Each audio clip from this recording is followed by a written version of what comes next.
Hello everybody, welcome to discussion forum 2. Here we go. Asked to read a step-by-step guide for managing projects for strategic advantage. we got 6 steps. I'm sure you guys read it. Which step do you believe is the most challenging for organizations to implement effectively, and why, and what strategies could help overcome these specific challenges? So reading through it, it's something that we've definitely learned before, right? How to effectively manage a project, how to effectively manage people, because that's the main thing, right? Managing a project means you're going to manage the people. And I definitely think the most challenging step is just step 1, which is adopting a strategic mindset. And the reason this is the most challenging is because it's a total shift in, 1, management, but 2, cultural things, right? So you got to have not only the leaders, but the people doing the physical work to link every decision to the organization's success and their long-term mission and values and all that, right? Like I said, the reason I think this is so difficult is because of the cultural shift, which developing this kind of like, or adopting, whatever you want to call it, like the strategic mindset itself, means you have to shift how people think, organize, plan, and manage, because they have habits. Everyone has habits on the way they do things, whether that's a welder doing something specific, or even a project manager going about doing certain things first when talking to clients or contractors or whatever. You could just have, I guess, maybe employees would feel more comfortable focusing on their practical tasks or things that they do in their day-to-day, while, the leaders, as much as it would suck, right, they could struggle on trying to communicate the strategy effectively and clearly. But I think some strategies to overcome these challenges, 1, first and foremost, having clear and concise communication. This is something that I deal with at work, where I definitely feel like things are not clearly and precisely communicated effectively. And I think when managing a project, leaders need to be able to translate their mission and their goal and have everything done in a certain way, in manner, so that their vision can really be seen, so that everyone can buy in. I think this is something that a lot of people struggle with, and I think if they just took some time to work on it, I think it would work pretty effectively.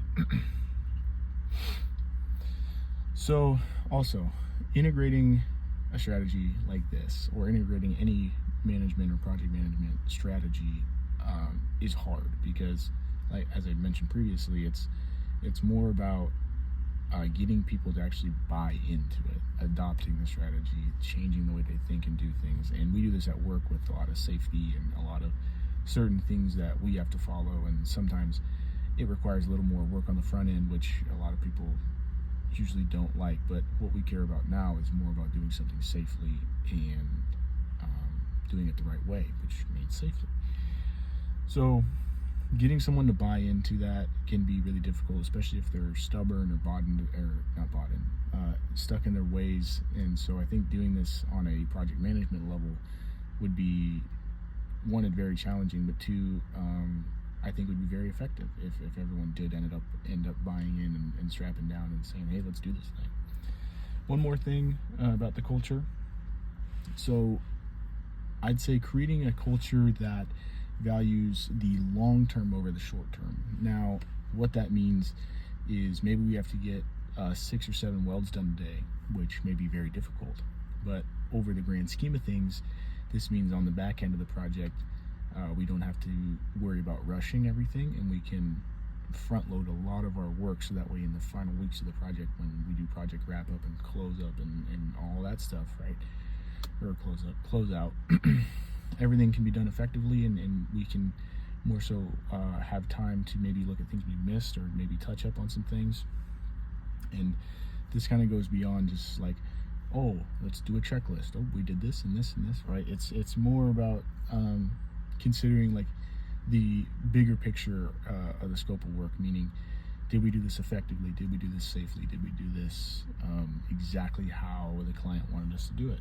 So looking at the outcomes, I think more so than looking at what you got done today, can be very helpful. At the same time though, I think it's very helpful to have a plan day in and day out about exactly what you're going to be done that can affect and change the bigger picture. meaning make sure you get your stuff done on time.